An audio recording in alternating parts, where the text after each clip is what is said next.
Hello students, today we will discuss about mass. Mass क्या होता है? Mass is the measure of inertia. Inertia का क्या मतलब है? जब कोई भी ऑब्जेक्ट अपनी स्टेट को चेंज करेगा तो उसके द्वारा एक रेजिस्टेंस ऑफर किया जाएगा, उसको क्या कहेंगे हम? इनर्शिया। अब जितना ज़्यादा मास होगा उतना ज़्यादा ऑब्जेक्ट का इनर्शिया होगा। Greater the mass greater the inertia. मान लो हमने एक फुटबॉल की बॉल ली है और सेम साइज़ का हमने स्टोन लिया है। अगर हम उनको मोशन प्रोवाइड करवाएंगे तो हमें ज़्यादा फोर्स अप्लाई स्टोन वाले केस में लगाना पड़ेगा। इसका मतलब है कि स्टोन का इनर्शिया ज़्यादा है इन कंपैरिजन टू फुटबॉल। आगे है मास की जो वैल्यू है वो हमेशा सेम रहेगी अर्थ के ऊपर, मून के ऊपर या फिर किसी भी स्पेस में। इसका मतलब है कि मास कांस्टेंट टर्म है।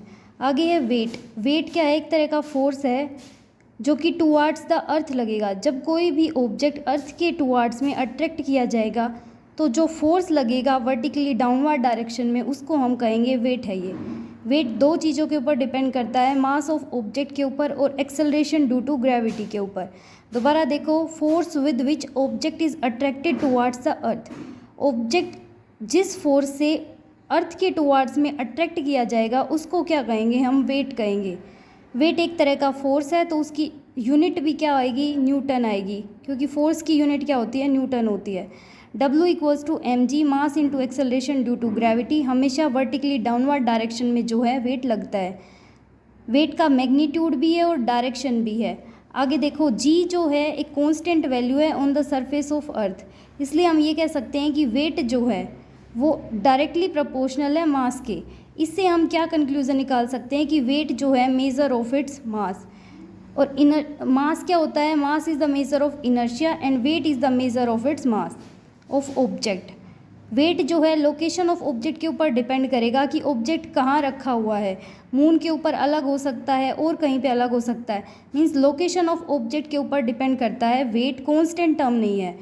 आगे देखो, मून का wait of object on the moon देखते हैं हम। हमें पता है कि मास जो है मून का कम है in comparison to mass of earth के।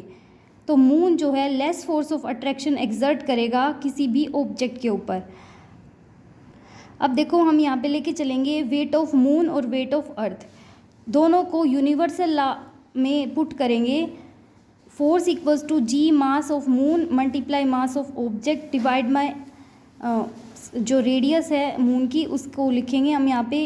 ऐसे ही यहाँ पे रेडियस ऑफ अर्थ को कंसिडर करेंगे। यहाँ पे रिजल्ट आ जाएगा weight of moon divided by weight of earth, it will be 1/6 times. तो हम रिजल्ट क्या लिखेंगे? Weight of moon equals to 1/6 times weight of object of the earth. इसका मतलब है जो वेट ऑफ ऑब्जेक्ट अर्थ के ऊपर होगा उसका 1/6 टाइम्स होगा मून के ऊपर।